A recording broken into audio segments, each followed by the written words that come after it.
इतिहास लिखने के लिए कलम नहीं हौसलों की जरूरत होती है। इसी जोश और जुनून के साथ शुरू करते हैं आज की क्लास। जय हिंद दोस्तों, welcome to army super classes. This is Aryan Shukla. दोस्तों, आज की क्लास में मॉडल पेपर डिस्कस करेंगे स्पेशल दिल्ली पुलिस कांस्टेबल 2023 के लिए। इसमें करंट अफेयर्स के भी क्वेश्चन होंगे। क्लास को आप लोग ध्यान से देखिएगा। ये टॉप के क्वेश्चन होंगे, इंपॉर्टेंट क्वेश्चन होंगे। कुछ ऐसे प्रश्न हैं जो दिल्ली पुलिस कांस्टेबल की परीक्षाओं में पूछे गए हैं। जो क्वेश्चन ना आए वैसे आप लोग कॉपी में नोट डाउन कीजिएगा, और जो एक्स्ट्रा फैक्ट बताए जाएं उनको भी आप लोग ध्यान से सुनिए, क्योंकि परीक्षा में उनसे भी प्रश्न पूछे जाते हैं। सबसे पहले क्लास को लाइक करिए, शेयर कीजिए। चैनल पर नए हैं तो चैनल को सब्सक्राइब कीजिएगा, वाल आइकन को प्रेस कीजिए ताकि सभी नोटिफिकेशन आप तक पहुंच सकें। डेली क्लासेस होती हैं स्पेशल दिल्ली पुलिस कांस्टेबल 2023 के लिए, तो डेली सभी लोग सभी क्लासेस को ज्वाइन कीजिएगा। और हाँ, अपना स्कोर कमेंट बॉक्स में जरूर बताइए कि आपके कितने क्वेश्चन राइट निकले। चलिए शुरू करते हैं आज की क्लास।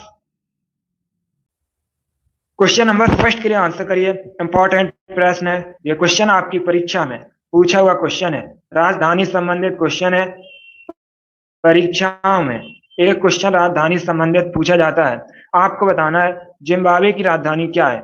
बताइएगा जिम्बाब्वे की राजधानी क्या है। ऑप्शन इस प्रकार हैं: ए न्यूयॉर्क, बी लुसाका, सी हरारे, या डी ओटावा। सभी लोग क्वेश्चन नंबर फर्स्ट के लिए आंसर करिए। आंसर देते समय क्वेश्चन नंबर जरूर डालिएगा। आपको बताना है जिम्बाब्वे की राजधानी क्या है। गुड। इसका right answer option number C होगा, Harare. Yes, option number C correct answer है दोस्तों। जिम्बाब्वे की राजधानी हरारे है, so option number C correct answer होगा। अब देखिए, अगर हम ऑप्शंस की बात करें, न्यूयॉर्क यूएसए का शहर है, यूएसए की राजधानी। वॉशिंगटन डीसी है। लुसाका जाम्बिया की राजधानी है। ओटावा कनाडा की राजधानी है। तो आप लोग इनके बारे में याद रखिएगा, क्योंकि यहाँ से एग्जाम में क्वेश्चन पूछे जा सकते हैं। क्वेश्चन नंबर फर्स्ट का option number C correct answer होगा। जिम्बाब्वे की कैपिटल हरारे है। आगे बढ़ते हैं। अब क्वेश्चन नंबर 2 के लिए आंसर करिए। यह भी अच्छा क्वेश्चन है। आपको बताना है तोताए हिंद के नाम से किसे जाना जाता है।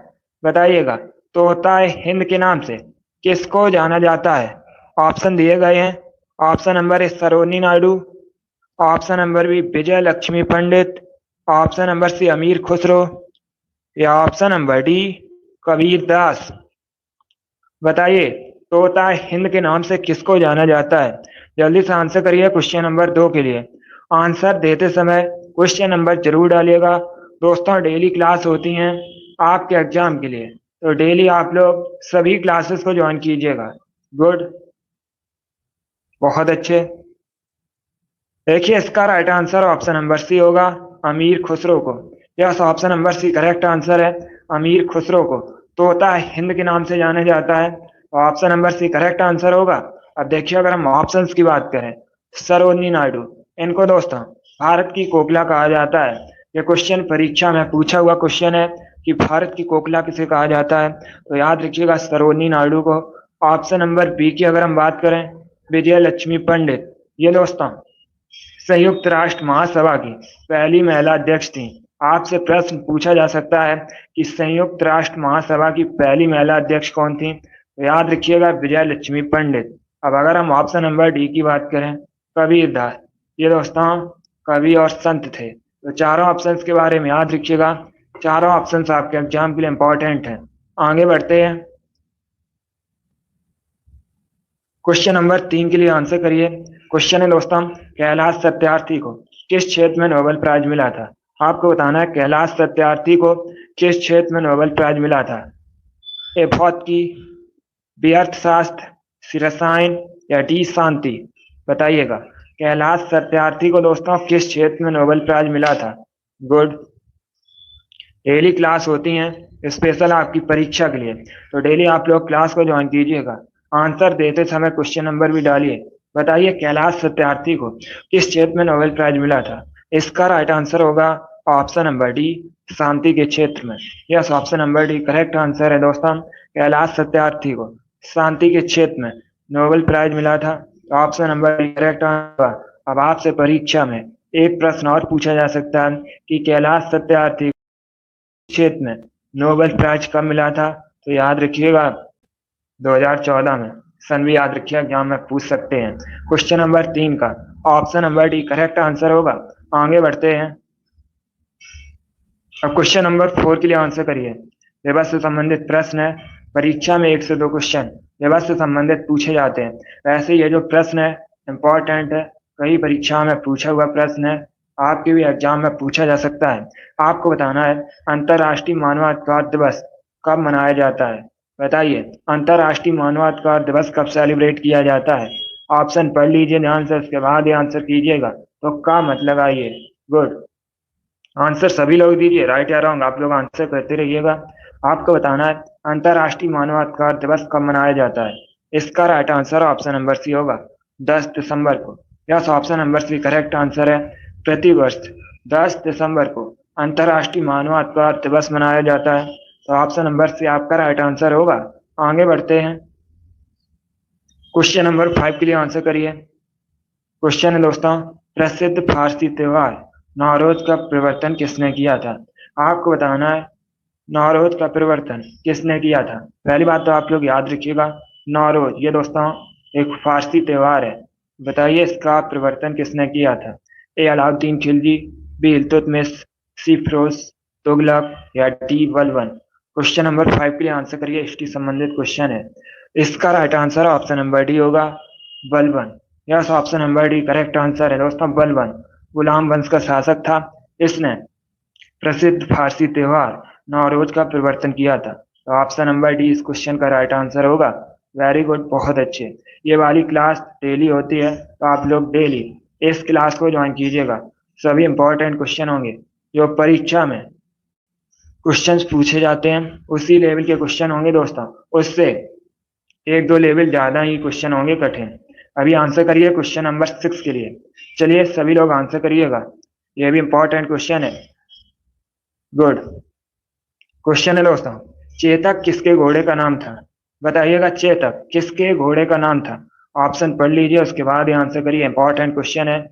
इसका राइट आंसर होगा option number A, Maharana Pratap. Yes, option number A correct answer है दोस्तों, महाराणा प्रताप के घोड़े का नाम चेतक था। तो option number A correct answer होगा। जिसने भी क्वेश्चन नंबर 6 का ऑप्शन नंबर ए दिया है उनका राइट आंसर है। वेरी गुड, इसी प्रकार से आप लोग आंसर करिएगा। गुड, आंसर करते रहिए। आगे बढ़ते हैं। अब क्वेश्चन नंबर 7 के लिए आंसर करिए। क्वेश्चन है दोस्तों, लक्षद्वीप की राजधानी क्या है। बताइएगा लक्षद्वीप की राजधानी क्या है। लक्षद्वीप भारत का एक केंद्र शासित प्रदेश है। अब बताइए इसकी कैपिटल क्या है। ऑप्शन इस प्रकार है, ए पोर्ट ब्लेयर, बी कावरत्ती, सी चंडीगढ़ या डी न्यू दिल्ली। सभी लोग क्वेश्चन नंबर 7 के लिए आंसर करिए। आपको बताना है लक्षद्वीप की राजधानी क्या है। गुड, इसका right answer option number B होगा, Kavaratti. Yes, option number B correct answer है दोस्तों, लक्षद्वीप की राजधानी कावरत्ती है। तो option number B correct answer होगा। अब देखिए अगर हम ऑप्शंस की बात करें, पोर्ट विलियर ये अंडमान और निकोबार द्वीप समूह की राजधानी है। ये क्वेश्चन है एग्जाम में पूछा हुआ क्वेश्चन है कि अंडमान और निकोबार द्वीप समूह की राजधानी क्या है। तो याद रखिएगा पोर्ट विलियर, कावरत्ती। लक्षद्वीप की राजधानी है चंडीगढ़। खुद एक केंद्र शासित प्रदेश होने के साथ ही पंजाब और हरियाणा राज्य की राजधानी है। तो आप लोग इनके बारे में याद रखिएगा। आगे बढ़ते हैं। क्वेश्चन नंबर 8 के लिए आंसर करिए। क्वेश्चन है दोस्तों, पंडित भीमसेन जोशी इनका संबंध किस क्षेत्र से है। आपको बताना है पंडित भीमसेन जोशी किस क्षेत्र से संबंधित हैं। ए साहित्य, बी शास्त्रीय संगीत, सी पत्रकारिता या डी शिक्षा। देखिए अगर आप लोग लाइव क्लास ज्वाइन नहीं कर पा रहे हैं, क्लास को बाद में देख रहे हैं, तब भी आप लोग सभी क्वेश्चंस का आंसर कमेंट बॉक्स में टाइप कीजिए। इससे पता चलेगा कि आपकी तैयारी कैसी है। आप लोग अपना स्कोर क्लास खत्म होने के बाद जरूर बताइए कि आपके कितने क्वेश्चन आज निकले। गुड, बहुत अच्छे। इसका right answer option number B होगा, शास्त्रीय संगीत। Yes, option number B correct answer है। पंडित भीमसेन जोशी शास्त्रीय संगीत से संबंधित हैं। आगे बढ़ते हैं। क्वेश्चन नंबर 9 के लिए आंसर करिए।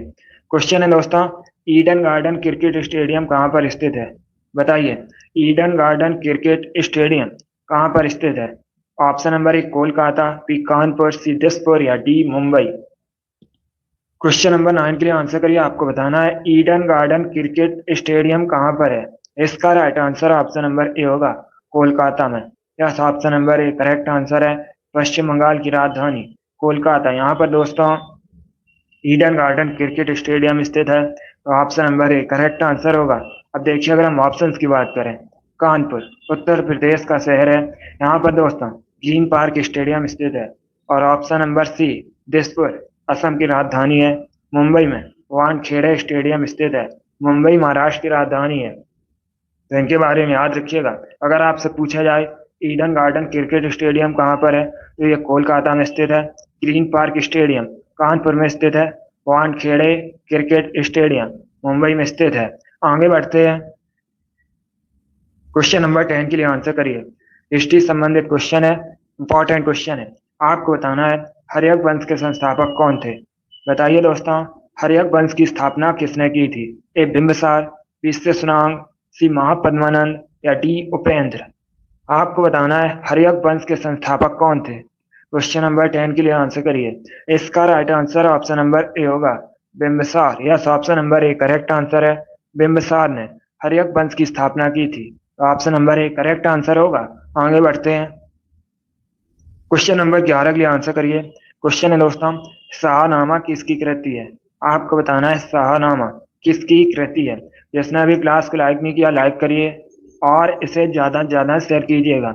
अगर आप चैनल पर नए हैं तो चैनल को सब्सक्राइब कीजिए, बेल आइकन को प्रेस कीजिए ताकि सभी नोटिफिकेशन आप तक पहुंच सकें। इसका right answer option number A होगा Firdausi. Yes, option number A correct answer है दोस्तों। शाहनामा फिरदौसी की कृति है।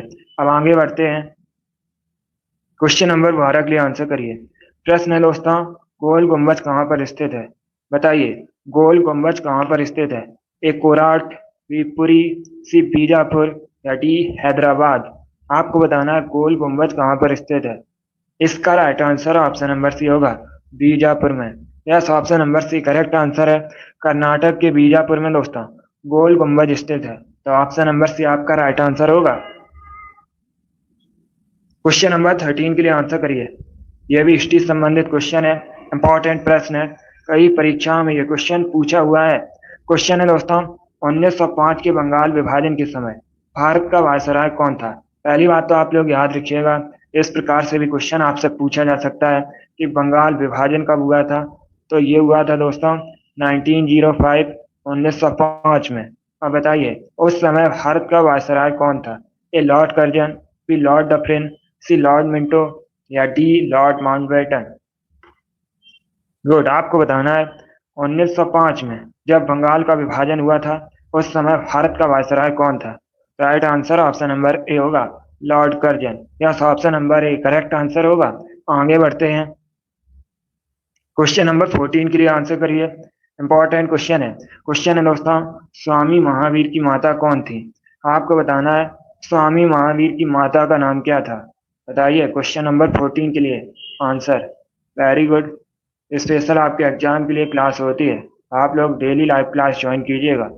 गुड, इसका right answer option number C होगा Trishala. Yes, option number C correct answer है दोस्तों, त्रिशला स्वामी महावीर की माता का नाम था।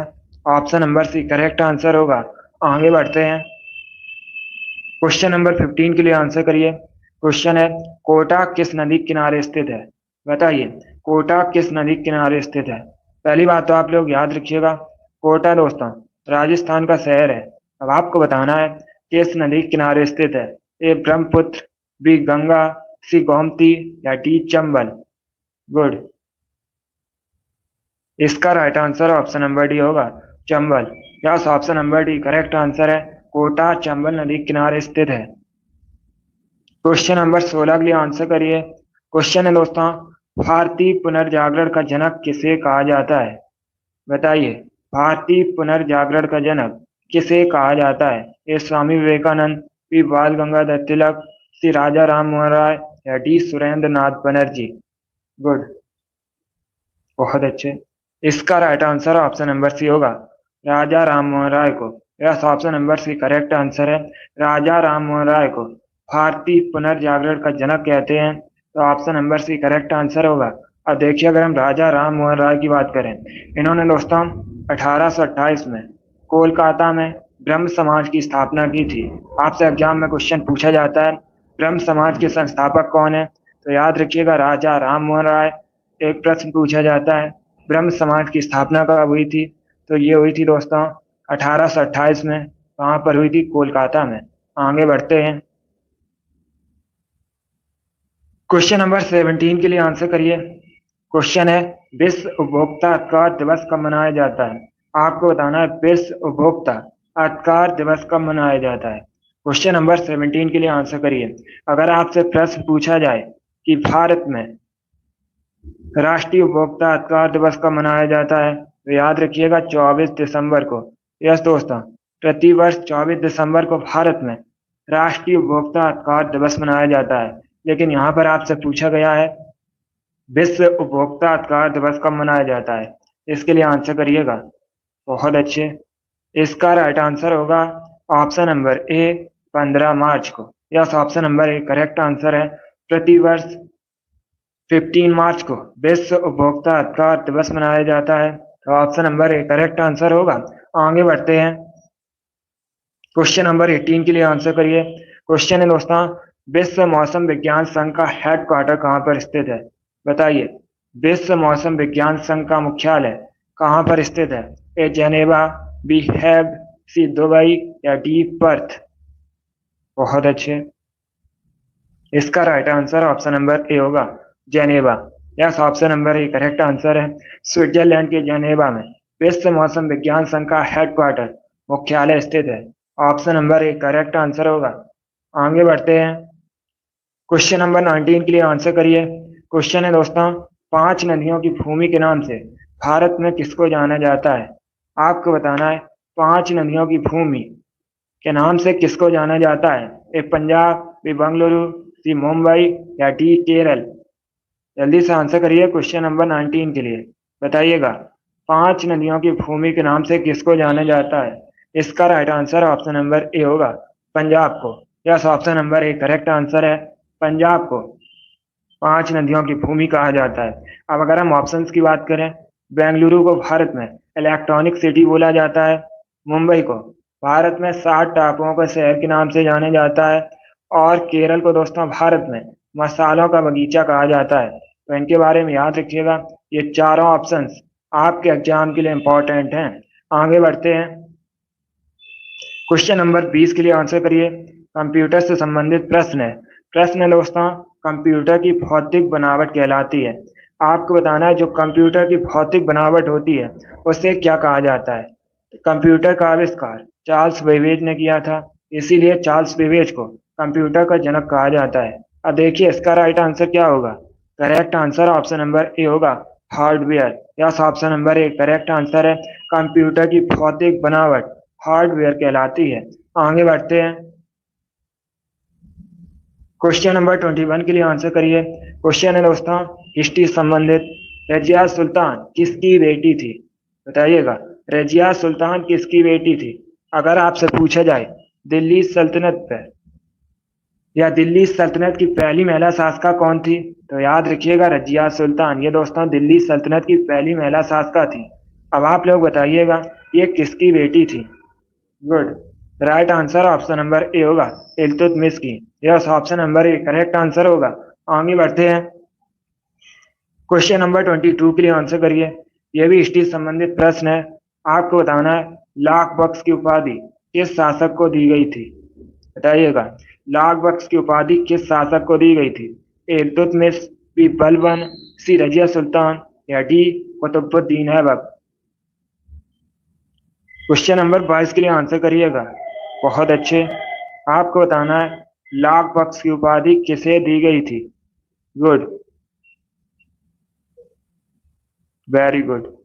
इसका right answer option number D होगा, कुतुबुद्दीन ऐबक को। Yes, option number D correct answer होगा। आगे बढ़ते हैं।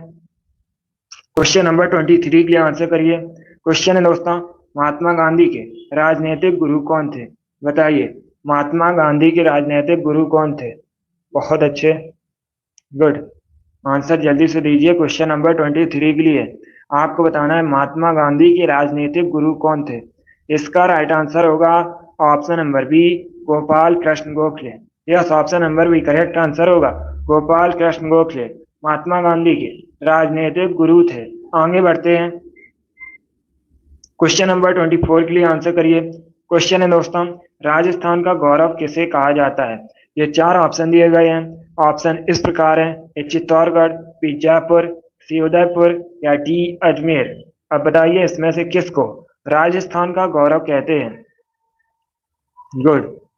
इसका right answer option number A होगा, चित्तौड़गढ़ को। Yes, option number A correct answer है। चित्तौड़गढ़ को राजस्थान का गौरव कहते हैं। Option number A correct answer होगा।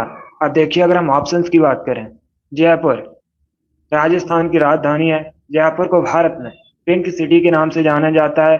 अब अगर हम ऑप्शन नंबर सी की बात करें, उदयपुर, यह भी राजस्थान का शहर है। उदयपुर को भारत में झीलों की नगरी कहा जाता है। अब अगर हम ऑप्शन नंबर डी की बात करें, अजमेर, यह भी दोस्तों राजस्थान में है और अजमेर को राजस्थान का हृदय कहा जाता है। तो चारों ऑप्शंस के बारे में याद रखिएगा।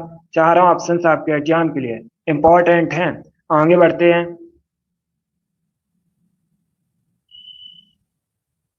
क्वेश्चन नंबर 25 के लिए आंसर करिए।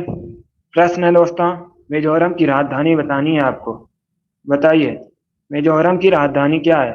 बहुत सरल क्वेश्चन है, जल्दी से आंसर करिए क्वेश्चन नंबर 25 के लिए। इसका right answer option number C होगा, Aizawl. Yes, option number C correct answer है। आइजोल मिजोरम की राजधानी है। अभी मैंने आपको बताया था। दिसपुर असम की राजधानी है। पोर्ट ब्लेयर अंडमान और निकोबार द्वीप समूह की राजधानी है। गांधीनगर गुजरात की राजधानी है। आगे बढ़ते हैं। क्वेश्चन नंबर 26 के लिए आंसर करिए। क्वेश्चन है दोस्तों, नंदा देवी चोटी किस राज्य में स्थित है? बताइए नंदा देवी चोटी किस राज्य में स्थित है? A Himachal Pradesh, B Uttarakhand, C Sikkim या डी उत्तर प्रदेश। इसका right answer option number B होगा, उत्तराखंड में। Yes, option number B correct answer है। उत्तराखंड में दोस्तों नंदा देवी चोटी आपको देखने को मिलेगी। तो option number B correct answer होगा। आगे बढ़ते हैं। क्वेश्चन नंबर 27 के लिए आंसर करिए। क्वेश्चन है, एनसीसी का मुख्यालय कहाँ पर है? बताइए एनसीसी का मुख्यालय कहाँ पर है? एनसीसी, अगर आपसे इसका फुल फॉर्म परीक्षा में पूछा जाए तो याद रखिएगा, एनसीसी का फुल फॉर्म होता है नेशनल कैडेट कोर। अब बताइए इसका हेडक्वार्टर कहाँ पर स्थित है? Right answer option number A होगा, न्यू दिल्ली में। Yes, option number A correct answer होगा। एक प्रश्न और परीक्षा में पूछ सकते हैं आपसे कि एनसीसी की स्थापना कब हुई थी, तो याद रखिएगा 1948 में हुई थी। इसका हेडक्वार्टर न्यू दिल्ली में स्थित है। इसका फुल फॉर्म होता है नेशनल कैडेट कोर। आगे बढ़ते हैं। क्वेश्चन नंबर 28 के लिए आंसर करिए। क्वेश्चन है दोस्तों, जब संविधान बना था उस समय कितनी अनुसूचियां थी? यह भी पॉलिटिक्स संबंधित क्वेश्चन है, इंपॉर्टेंट प्रश्न है। ऐसे प्रश्न परीक्षा में पूछे जाते हैं। आपको बताना है जब संविधान बना था उस समय अनुसूचियां कितनी थी। जल्दी से आंसर करिए क्वेश्चन नंबर 28 के लिए। इसका right answer option number B होगा, 8। Yes, option number B correct answer है दोस्तों। जब संविधान बना था उस समय अनुसूचियों की संख्या 8 थी। तो option number B correct answer होगा। अब अगर आपसे पूछा जाए कि अभी वर्तमान में संविधान में अनुसूचियां कितनी हैं, तो याद रखिएगा 12। दोनों अलग अलग क्वेश्चन है। आगे देखते हैं। क्वेश्चन नंबर 29 के लिए आंसर करिए। क्वेश्चन है दोस्तों, पहली भारतीय मूक फिल्म कौन सी थी? आपको बताना है भारत की पहली मूक फिल्म कौन सी थी। चलिए क्वेश्चन नंबर 29 के लिए आंसर करिए। इंपॉर्टेंट क्वेश्चन ये भी है क्योंकि यहाँ पर आपसे पूछा गया है भारत की पहली मूक फिल्म का नाम। गुड। इसका right answer option number C होगा, Raja Harishchandra. Yes, option number C correct answer है। राजा हरिश्चंद्र भारत की पहली मूक फिल्म थी। तो ऑप्शन नंबर सी आपका राइट आंसर होगा। अब अगर आपसे पूछा जाए भारत की पहली बोलती हुई फिल्म कौन सी थी, तो याद रखिएगा आलम आरा। इंपॉर्टेंट क्वेश्चन है। आगे बढ़ते हैं। क्वेश्चन नंबर 30 के लिए आंसर करिए। बहुत अच्छे, दीपांशु, अभिषेक, ए, इन लोगों ने राइट आंसर दिया, वेरी गुड। अब क्वेश्चन नंबर 30 के लिए आंसर करिए। क्वेश्चन है दोस्तों, अंकोर वाट मंदिर कहाँ पर स्थित है? बताइएगा अंकोर वाट मंदिर कहाँ पर स्थित है?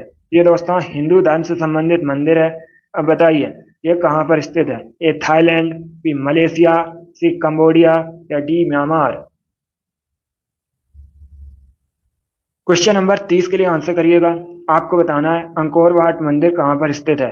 Nitesh, very good. इसका right answer option number C होगा, कंबोडिया में। Yes, option number C correct answer है दोस्तों। अंकोर वाट मंदिर कंबोडिया में स्थित है, तो option number C correct answer होगा। अब यहीं से आपसे क्वेश्चन और पूछा जा सकता है कि अंकोर वाट मंदिर जो कि कंबोडिया में स्थित है, ये बनवाया किसने था? तो ये दोस्तों इसका जो निर्माण है या इसको सूर्यवर्मन द्वितीय ने बनवाया था। आप लोग याद रखिएगा। आगे बढ़ते हैं। क्वेश्चन नंबर 31 के लिए आंसर करिए। क्वेश्चन है दोस्तों, दिल्ली सल्तनत की दरबारी भाषा क्या थी? आपको बताना है दिल्ली सल्तनत की दरबारी भाषा क्या थी। ए उर्दू, बी अरबी, सी फारसी या डी नन ऑफ दीज इनमें से कोई नहीं। बताइएगा, दिल्ली सल्तनत की दरबारी भाषा क्या थी? गुड। आंसर सभी लोग दीजिए जल्दी से। बहुत अच्छे। इसका right answer option number C होगा, Farsi. Yes, option number C correct answer होगा। आगे बढ़ते हैं। अब क्वेश्चन नंबर 32 के लिए आंसर करिए। क्वेश्चन है दोस्तों, निम्न में से कौन सबसे बड़ा कोयला उत्पादक देश है? आपको बताना है विश्व में सबसे अधिक कोयले का उत्पादन कहाँ पर होता है। ए चाइना में, बी यूएसए में, सी भारत में या डी ऑस्ट्रेलिया में। चलिए क्वेश्चन नंबर 32 के लिए आंसर करिएगा। आपको बताना है भारत सॉरी विश्व में सबसे बड़ा कोयले उत्पादक देश कौन सा है। जल्दी से आंसर करिएगा, अच्छा क्वेश्चन है। इसका right answer option number A होगा, China. Yes, option number A correct answer है दोस्तों, चाइना सबसे बड़ा कोयला उत्पादक देश है, तो option number A correct answer होगा। आगे बढ़ते हैं। आप क्वेश्चन नंबर 33 के लिए आंसर करिए। क्वेश्चन है दोस्तों, भारत का सबसे पुराना संगीत वाद्य यंत्र कौन सा है? यह भी इंपॉर्टेंट क्वेश्चन है क्योंकि यहाँ पर आपसे पूछा गया है भारत का सबसे पुराना संगीत वाद्य यंत्र कौन सा है। ऑप्शन इस प्रकार है, बांसुरी, बी वीणा, सी तबला या डी सितार। क्वेश्चन नंबर 33 के लिए आंसर करिए। आपको बताना है भारत का सबसे पुराना संगीत वाद्य यंत्र कौन सा है। Right answer option number B होगा, veena. Yes, option number B correct answer है, वीणा भारत का सबसे पुराना संगीत वाद्य यंत्र है, तो option number B correct answer है। ए अभिषेक नीतेश इन्होंने राइट आंसर दिए, वेरी गुड। आगे बढ़ते हैं। आप क्वेश्चन नंबर 34 के लिए आंसर करिएगा। क्वेश्चन है दोस्तों, गुड दीपांशु, आपका भी राइट आंसर है। आप क्वेश्चन नंबर 34 के लिए आंसर करिए। क्वेश्चन है दोस्तों, दिल्ली स्थित लोटस टेम्पल किस धर्म से संबंधित है? पहली बात तो आप लोग याद रखिएगा, आपसे पूछा जा सकता है कि भारत में कहाँ पर लोटस टेम्पल स्थित है, तो याद रखिएगा दिल्ली में। अब बताइए ये किस धर्म से संबंधित है। ऑप्शन दिए गए हैं, ऑप्शन को पढ़ लीजिए, उसके बाद आंसर करिए। ए यहूदी, ज्यूस, बी पारसी, सी बाही या डी नन ऑफ दीज इनमें से कोई नहीं। इसका right answer option number C होगा, बाही। Yes, option number C correct answer होगा। आगे बढ़ते हैं। क्वेश्चन नंबर 35 के लिए आंसर करिए। क्वेश्चन, पीसा का स्मारक टावर किस देश में स्थित है? बताइएगा, पीसा का जो स्मारक टावर है यह किस देश में स्थित है। A France, B Poland, C Italy या डी जर्मनी। क्वेश्चन नंबर 35 के लिए आंसर करिए। आपको बताना है पीसा का स्मारक टावर किस देश में स्थित है। क्वेश्चन नंबर 35 के लिए आंसर करिएगा। गुड, इसका right answer option number C होगा, Italy. Yes, option number C correct answer होगा, पीसा का स्मारक टावर इटली में स्थित है। आगे बढ़ते हैं।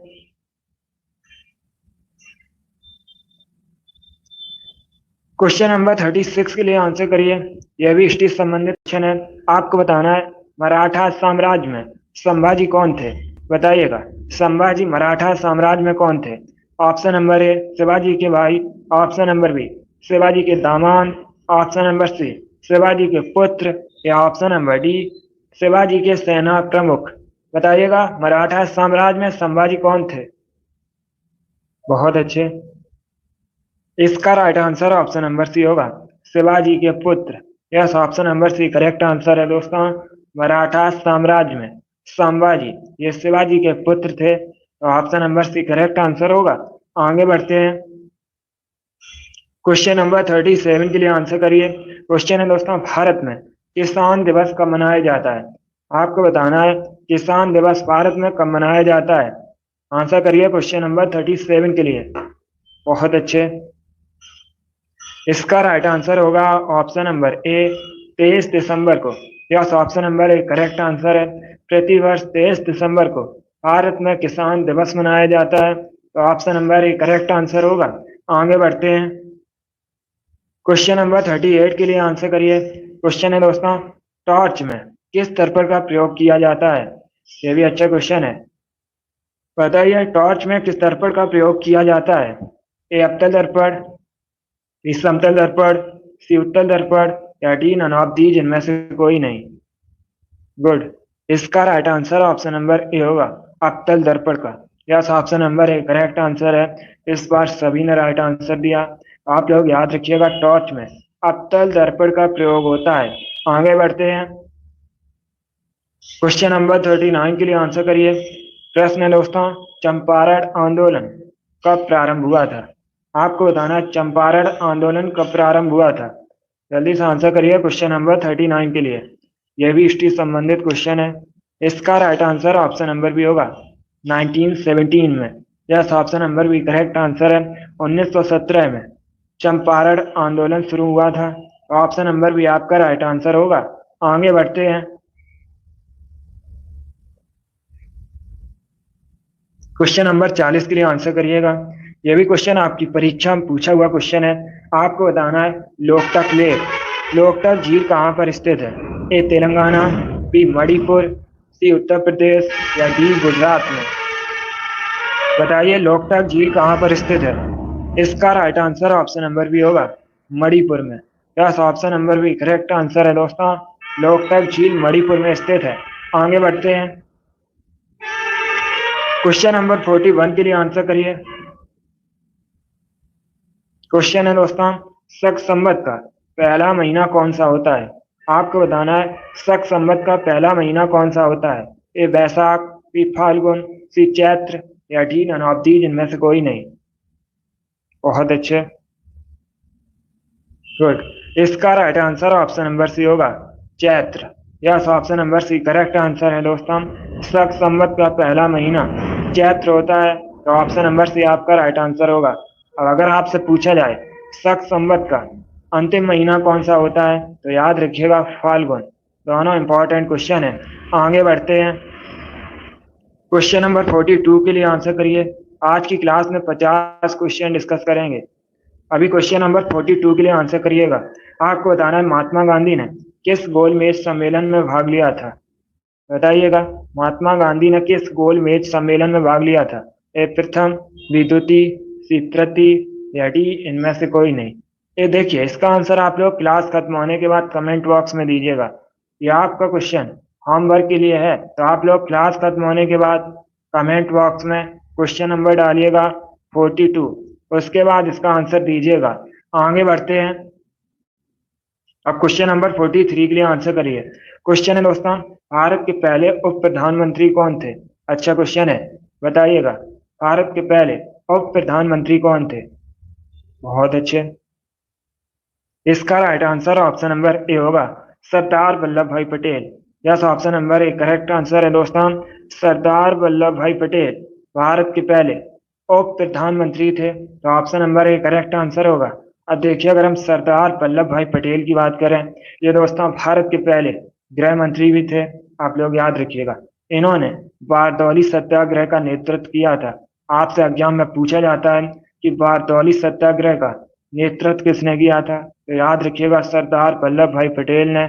और दोस्तों, सरदार वल्लभ भाई पटेल को भारत में भारतीय बिस्मार्क के रूप में भी जाना जाता है, क्योंकि इन्होंने स्वतंत्रता के बाद भारत का एकीकरण किया था। चलिए आगे बढ़ते हैं। इतना आप लोग इनके बारे में याद रखिएगा। अब क्वेश्चन नंबर 44 के लिए आंसर करिएगा। इंपॉर्टेंट क्वेश्चन है, क्योंकि यहाँ पर आपको बताना है पहली भारतीय महिला का नाम जिसने ऑस्कर पुरस्कार जीता था। क्वेश्चन नंबर 44 के लिए आंसर करिएगा। गुड। इसका right answer option number C होगा Bhanu Athaiya. Yes, option number C correct answer है। भानु अथैया पहली भारतीय महिला है जिन्होंने ऑस्कर पुरस्कार जीता था। तो option number C correct answer होगा। अगर आपसे पूछा जाए पहले भारतीय कौन थे जिन्होंने ऑस्कर पुरस्कार जीता था, तब भी आप लोग याद रखिएगा भानु अथैया, क्योंकि दोस्तों ये पहली भारतीय और इसी के साथ पहली भारतीय महिला भी हैं जिन्होंने ऑस्कर पुरस्कार जीता था। आगे बढ़ते हैं, इनके बारे में याद रखिएगा, एग्जाम में क्वेश्चन पूछा जाता है। अब क्वेश्चन नंबर 45 के लिए आंसर करिए। क्वेश्चन है दोस्तों, सबसे अधिक इनमें से आयरन किसमें पाया जाता है? बताइएगा, सबसे अधिक आयरन किसमें पाया जाता है? ए केला में, बी हरी सब्जियों में, सी दूध में, या डी सेव में? क्वेश्चन नंबर 45 के लिए आंसर करिएगा। आपको बताना है सबसे अधिक आयरन किस में पाया जाता है। अच्छा क्वेश्चन है, गुड, सभी राइट आंसर दे रहे हैं, वेरी गुड। इसका right answer option number B होगा, हरी सब्जियों में। Yes, option number B correct answer होगा। आगे बढ़ते हैं, क्वेश्चन नंबर 46 के लिए आंसर करिए। क्वेश्चन है दोस्तों, छत्रसाल स्टेडियम ये एक प्रसिद्ध कुश्ती स्टेडियम है, बताइए कहाँ पर है? जल्दी से आंसर करिएगा। छत्रसाल स्टेडियम प्रसिद्ध कुश्ती स्टेडियम है। अब आपको बताना है ये कहाँ पर है। ए हरियाणा में, बी असम में, सी केरल में, या डी दिल्ली में? Very good. इसका right answer option number D होगा, दिल्ली में। Yes, option number D correct answer है। प्रसिद्ध कुश्ती स्टेडियम छत्रसाल दिल्ली में स्थित है। आगे बढ़ते हैं, क्वेश्चन नंबर 47 के लिए आंसर करिए। मोस्ट इंपॉर्टेंट क्वेश्चन है। आपको बताना है उत्तर भारत में मंदिर निर्माण शैली किस नाम से जानी जाती है? बताइए, उत्तर भारत में जो मंदिर निर्माण शैली है किस नाम से जानी जाती है? ए नागर, बी बेसर, सी द्रविड़, या डी नन ऑफ दीज इनमें से कोई नहीं? गुड। इसका right answer option number A होगा, नागर। Yes, option number A correct answer है। उत्तर भारत में जो मंदिर निर्माण शैली है नागर के रूप में से नाम से जानी जाती है। तो आप लोग याद रखिएगा, नागर के नाम से दोस्तों उत्तर भारत में मंदिर निर्माण शैली जानी जाती है। आगे बढ़ते हैं, क्वेश्चन नंबर 48 के लिए आंसर करिएगा। आपको बताना है आयरलैंड की राजधानी का नाम। बताइए, आयरलैंड की राजधानी का नाम क्या है? सभी लोग आंसर करिए क्वेश्चन नंबर 48 के लिए। आपको बताना है आयरलैंड की कैपिटल का नाम। गुड, बहुत अच्छे। इसका right answer option number D होगा, Dublin. Yes, option number D correct answer है दोस्तों, डबलिन आयरलैंड की राजधानी है। Option number D correct answer होगा। जकार्ता इंडोनेशिया की राजधानी है। रोम इटली की राजधानी है। आगे बढ़ते हैं, क्वेश्चन नंबर 49 के लिए आंसर करिए। यह भी पॉलिटिक्स संबंधित क्वेश्चन है। आपको बताना है लोकसभा अध्यक्ष अपना त्यागपत्र किसे संबोधित करते हैं? वर्तमान में लोकसभा अध्यक्ष कौन है? ओम बिरला है। अब बताइए, लोकसभा अध्यक्ष अपना त्यागपत्र किसे संबोधित करते हैं? ए राष्ट्रपति, बी प्राइम मिनिस्टर, सी लोकसभा के उपाध्यक्ष को, या डी भारत के मुख्य न्यायाधीश को? जल्दी से आंसर करिएगा क्वेश्चन नंबर 49 के लिए। गुड। इसका right answer option number C होगा, लोकसभा के उपाध्यक्ष को। Yes, option number C correct answer है दोस्तों। लोकसभा अध्यक्ष अपना त्यागपत्र लोकसभा के उपाध्यक्ष को संबोधित करते हैं। तो ऑप्शन नंबर सी आपका राइट आंसर होगा। Very good Deepanshu, a good, आप लोगों ने राइट आंसर दिया है। अब आंसर करिए क्वेश्चन नंबर 50 के लिए। आज का लास्ट क्वेश्चन है। क्वेश्चन है दोस्तों, पहिए का आविष्कार किस काल में हुआ था? चलिए क्वेश्चन नंबर 50 के लिए आंसर करिएगा। क्वेश्चन है दोस्तों, पहिए का आविष्कार किस काल में हुआ था? गुड। ए नवपाषाण काल, बी पुरापाषाण काल, सी मध्य पाषाण काल, या डी इनमें से कोई नहीं, नन ऑफ दीज? इसका right answer option number A होगा, नवपाषाण काल में। Yes, option number A correct answer है। पहिए का आविष्कार नवपाषाण काल में हुआ था। चलिए क्वेश्चन और है, क्वेश्चन नंबर 51 है। बताइए, ऋषिकेश किस नदी के किनारे स्थित है? एक क्वेश्चन और मिल गया आपको। अब आंसर करिए क्वेश्चन नंबर 51 के लिए। आपको बताना है तीर्थ स्थल है दोस्तों हिंदुओं का ऋषिकेश। अब बताइए किस नदी किनारे स्थित है? पहली बात तो आप लोग याद रखिएगा, ऋषिकेश उत्तराखंड में है।